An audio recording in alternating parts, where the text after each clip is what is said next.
নতুন পাখি কিনে আনার পর সবচেয়ে কঠিন এবং চ্যালেঞ্জিং একটা বিষয় হলো পাখিকে টেম করা বা পোষ মানানো। আপনারা অনেকেই অনেক চেষ্টা করার পরেও কিছুতেই পাখিকে টেম করতে পারছেন না। তাই আপনাদের জন্য আজকে আমি পাখিকে পোষ মানানোর 3টে সহজ উপায় বলবো। এই 3টে টিপস ফলো করলে আশা করব আপনার পাখিও আমার এই পাখিগুলোর মতো খুবই সহজেই টেম হয়ে যাবে। তো আসুন টিপসগুলো কি কি জেনে নেওয়া যাক। যে কোনো পাখিকে পোষ মানানোর জন্য সবচেয়ে গুরুত্বপূর্ণ বিষয় হচ্ছে সময় দেওয়া। হ্যাঁ, আপনারা অনেকেই পাখিকে পোষ মানাতে চান, অথচ পাখিকে সময় দিতে পারেন না। তাই যদি পাখিকে সময় না দিতে পারেন, তাহলে সে আপনার কখনোই পোষ মানবে না। আপনাকে প্রতিদিন অন্ততপক্ষে 15 মিনিট হলেও পাখিকে সময় দিতে হবে। পাখির খাঁচার সামনে যেতে হবে, পাখি যেন আপনাকে দেখতে পায়।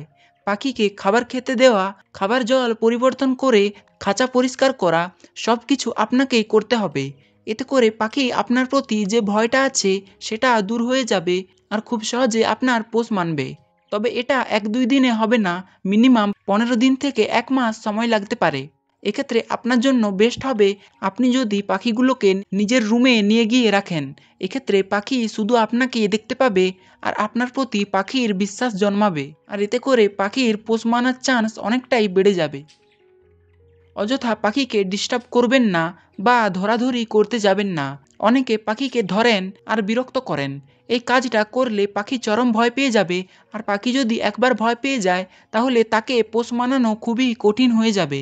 আপনি পাখিকে পোষ মানানোর পর ধরতে পারবেন, তবে পাখি যদি একবার পোষ মেনে যায় তাহলে সে পাখি আপনা থেকেই আপনার কাছে আসবে। ভিডিওতে যেমন দেখতে পাচ্ছেন আমার এই পাখিগুলো আমার সাথে খুনসুটি করছে, ঠিক একই রকমভাবে আপনার পাখিগুলো আপনার সাথে খেলবে। অনেকে পোষ মানানোর জন্য সঠিক পাখি নির্বাচন করতে পারেন না। আপনারা কেউ কেউ ছোট বাচ্চা পাখি কিনে নিয়ে আসেন পোষার জন্য, আবার কেউ কেউ বড় পাখি মার্কেট থেকে নিয়ে আসেন। তো পাখিকে পোষ মানানোর জন্য আপনাকে সঠিক বয়সের পাখি সিলেক্ট করতে হবে। আপনি সদ্য খেতে শিখেছে এরকম বাচ্চা সিলেক্ট করতে পারেন। এতে করে সে আপনাকে দেখে ভয় পাবে না আর তাকে খাওয়ানোর ঝামেলা থাকবে না।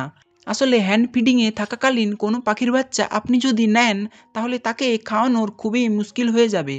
বিশেষ করে আপনার যদি পাখি পালনের কোনো অভিজ্ঞতা না থাকে তাহলে আপনি পাখিকে হ্যান্ড ফিডিং করাতে পারবেন না। এই জন্যই সদ্যজাত খেতে শিখেছে এমন বাচ্চা সিলেক্ট করাই বুদ্ধিমানের কাজ। তবে যে কোনো পাখিকে পোষ মানাতে হলে একটু সময় লাগবে। একদিনে কোনো কিছুই হয়ে যায় না। এটা খুবই সময় সাপেক্ষ একটা কাজ।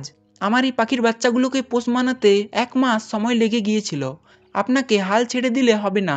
আপনার পাখিকে সময় দিলে আর যে টিপসগুলো বললাম সেগুলো মেনে চললে আপনার পাখিও আমার এই পাখিগুলোর মতো পোষ মেনে যাবে। তো এই ছিল আজকের ভিডিওটি ইনফরমেটিভ মনে হলে একটা লাইক দিয়ে যাবেন।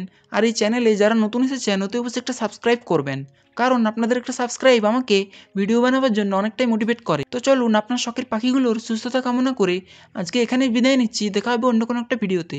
টাটা।